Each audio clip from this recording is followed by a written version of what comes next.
नमस्कार दोस्तों, मैं Rajneesh Sharma soul insights platform पे फिर आपके बीच में। आज शुक्रवार है, जैसा कि आप सब जानते हैं। शुक्रवार का दिन हमने चुना हुआ है सिर्फ और सिर्फ क्वेश्चन पूछने के लिए, और उसी दिन ही हम हर क्वेश्चन का आंसर देते हैं। तो चलिए क्वेश्चन आंसर सीरीज को शुरू करते हैं। सबसे पहले जो मैं हर बार बोलता हूँ, आज फिर बोलता हूँ कि इस समय जो नया वेरिएंट चल रहा है कोरोना का, उसके लिए मैं आपको सबको बार बार बोल रहा हूँ कि मुंह पे मास्क मत उतारिए और हाथ को सैनिटाइज कीजिए, जहाँ हाथ को धोते रहिए। ये बार बार बोलने का मकसद ये है कि अगर आप मास्क लगा के रखेंगे तो वो फैलेगा नहीं। अगर फैलेगा नहीं तो उसके लिए आपको किसी बूस्टर, किसी बीमारी, किसी दवाई की जरूरत नहीं पड़ेगी। तो prevention is better than cure. मैं देख रहा हूँ कि लोग सियाने बिल्कुल नहीं हो रहे, ट्रैफिक में फंसे हुए हैं और मास्क के बिना घूम रहे हैं, शादियों में, ब्याहों में और कीर्तनों में। अरे ऐसे भगवान को ध्याओ, मैं ये नहीं कहता हूँ, लेकिन मास्क तो लगाओ। भगवान ये गाइड कर रहा है। अगर हर इंसान बोल रहा है, डॉक्टर बोल रहा है, तो आप उसमें परमात्मा को सुनिए कि वो परमात्मा ही बोल रहा है कि मास्क लगा के रखिए।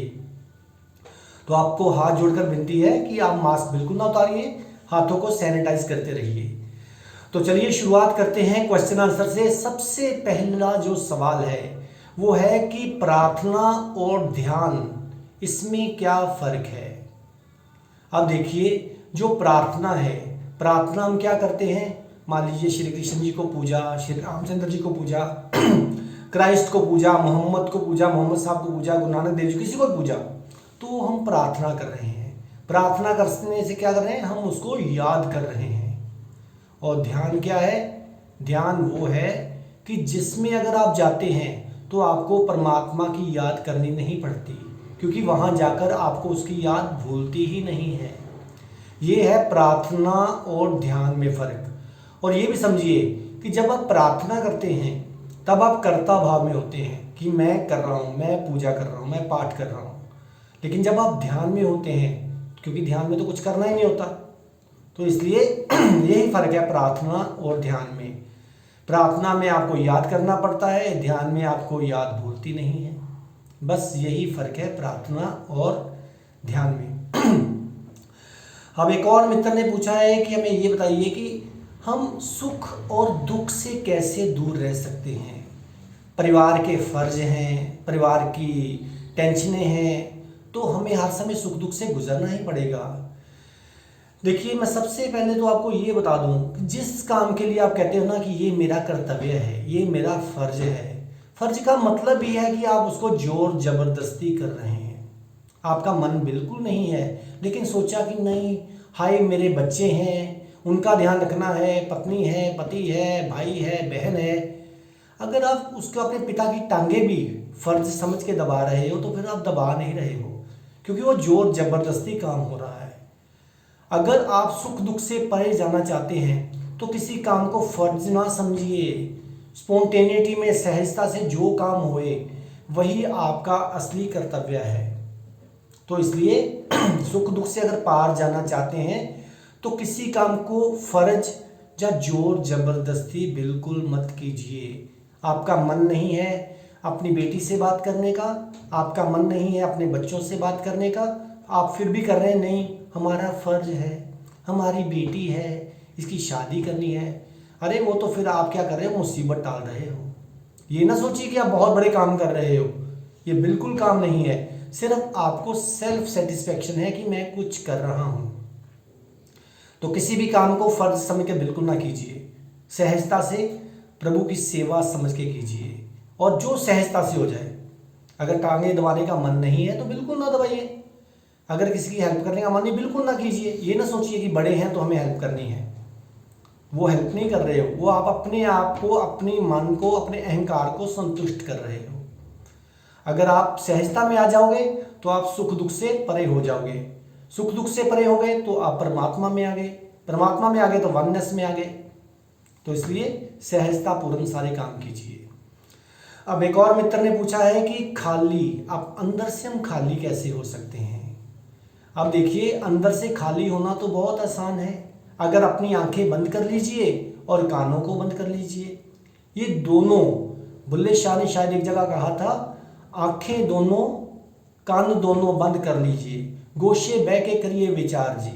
कहने का मतलब है कि आंखों को बंद करके, कानों को बंद करके हम ध्यान पूर्वक बैठ जाएं शांति से, तो फिर आप अपने आप ही अंदर से खाली होते जाएंगे। ना किसी की निंदा सुनिए, ना किसी का बुरा देखिए, ना निंदा सुनिए, क्योंकि सुनने से ही कानों के थ्रू विचार अंदर एंटर करते हैं और देखने से भी कान आपके अंदर विचार पैदा होते हैं। तो एम्प्टीनेस कैसे आएगी? जब भी दिन में खाली होए, जब भी किसी काम से खाली होए, आराम से आंखें बंद करके बैठ जाइए, तो आप देखना आप अंदर जाना शुरू हो जाएंगे। आप परलोक की यात्रा पे चले जाएंगे। परलोक आकाश में नहीं, अंदर की तरफ। अंदर की तरफ यात्रा ही परलोक है। यहाँ की एम्प्टीनेस है, यहाँ बिल्कुल शून्यता है, बाहर लोक है। तो इसलिए विचारों से दूर रहिए, उसी चीज़ को देखिए जिसको देखना है, उसी को सुनिए जिसको सुनना है, तो आपके अंदर एम्प्टीनेस आनी शुरू हो जाएगी। अब एक और मित्र ने पूछा है कि आपको एक बार सुना था आपके ऑफिस आकर कि आप यही कहते हो कि अरे भैया मानना नहीं है, जानना है। बिल्कुल, मैं हमेशा हर एक को एक ही बात कहता हूँ, सारे शास्त्रों का निचोड़ है जानना, ना कि मानना। क्योंकि जानने से क्या होता है, हमारे अंदर श्रद्धा पैदा होती है, और मानने से विश्वास, और विश्वास टूट जाता है और श्रद्धा नहीं टूटती। अब वेद कहते हैं, वेद का मतलब भी जानना होता है, टू नो। तो जब आप किसी चीज़ को जान लेते हैं तो आप उससे कभी मुक्त नहीं हो सकते। मानने से तो अभी आप मानोगे, कल को भूल जाओगे। अगर मान रहे हो, अभी किसी परमात्मा को पूज रहे हो, किसी देवी देवता का नाम ले रहे हो, थोड़ी देर बाद देखो तो आपके अंदर कुछ और ही चल रहा होगा। लेकिन जब उसको आप जान जाएंगे गहराई से, तो फिर वो आपको ज़िंदगी भर, क्या जन्मों जन्मांतर तक आपके सूक्ष्म शरीर में उसकी रिकॉर्डिंग हो जाएगी। तो इसलिए मानना नहीं है, जानना है हर चीज़ को, कोई भी चाहे अनुभव हो जिंदगी का। अब एक और मित्र ने पूछा है, पावर और एनर्जी में क्या फ़र्क है? देखिए, जो पावरफुल है वो पावर किस चीज़ की है? जहाँ तो किसी कुर्सी की है, जहाँ कोई आईएएस है, जहाँ कोई मंत्री है, जहाँ कोई संतरी है, उसकी कुर्सी की पावर है, वो पावर कहलाती है। जो एनर्जी है, एनर्जी वो है जब आप ध्यान में होते हैं तो आप शून्य में जाते हैं, तो वो जो अंदरूनी एनर्जी मिलती है, परलोक की एनर्जी मिलती है, उसको एनर्जी बोला गया है। जिसके साथ आप चल रहे हैं, जिसके साथ आप परमात्मा के पथ पे यात्रा कर सकते हैं। लेकिन जो पावर है वो इंसान की तब तक है जब तक उसके पास कुर्सी है। लेकिन अगर वो पावर का भी दुरुपयोग करता है तो उसको फिर क्या पड़ता है? बिल्कुल जीरो लेवल पे जाना पड़ता है, बिल्कुल जीरो लेवल पे जाना पड़ता है। क्योंकि हर कुर्सी, हर आसन, हर जगह, हर सिंहासन वो शिव का आसन है, जो उसकी इज्जत नहीं करता। मान लीजिए मेरे को आसन मिला हुआ है ज्योतिष का या ध्यान का, और मैं ज्योतिष से भटक के लोगों को तंत्र में ले जाऊं, किसी और फालतू बातों में ले जाऊं, तो क्या होगा? मैं कुर्सी की इज्जत बिल्कुल नहीं कर रहा हूं, तो वो डाउन करेगा ही करेगा। तो इसलिए हमने पावरफुल नहीं बनना है, हमने एनर्जाइज्ड होना है, एनर्जेटिक बनना है। तो एनर्जी आपकी ध्यान से आएगी, ध्यान से ही आप एनर्जाइज्ड हो सकते हो, एनर्जेटिक हो सकते हो, जो कि शक्ति आपको परमात्मा तक पहुंचा सकती है। तो मैं तो हर एक को कहता हूं कि पावर के पीछे मत भागो, पावर के पीछे मत भागो। पावर के पीछे भागने से कोई फायदा नहीं है। 4 बंदे जान जाएंगे आज युवा क्या बंदा है। तो आप याद रखिए, कोई भी ताकत, कोई भी आश्चर्य 4 दिन से अधिक नहीं टिकता।